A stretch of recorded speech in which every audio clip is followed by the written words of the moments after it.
ஏதோ ஒரு கார் வந்து தெரியாத காரு ஒருத்தவங்க மேல மோதி ஒன்னு அவங்க செத்துட்டாங்கன்னாலோ ஆக்சிடென்ட் ஆயிடுச்சுனாலோ அந்த காரோட எந்த காரு மோதுச்சுன்னே தெரியல அப்படின்னா கண்டிப்பாக நமது தமிழ்நாடு அரசு இழப்பீடு கொடுக்குதுங்க. 2 லட்சம்.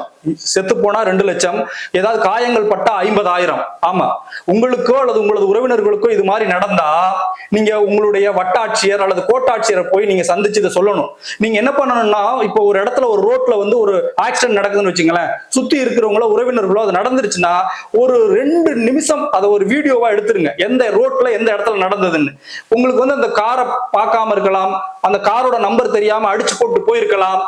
இதை நீங்க முறையிட்டீங்கன்னா போய் உங்களுடைய வட்டாட்சியர் கோட்டாட்சியர்கிட்ட 1 மாதத்துல விசாரணை நடத்தி உயிரிழந்தவர்களுக்கு 2 லட்சமும் அடிபட்டு இருந்ததுன்னா 50,000 மருத்துவ செலவுக்கும் வழங்கி கொண்டிருக்கிறார்கள். இது வந்து ஒரு இன்சூரன்ஸ், ஒவ்வொரு தமிழர்களுக்கும் தமிழ்நாடு அரசு போட்டிருக்கக்கூடிய இன்சூரன்ஸ்.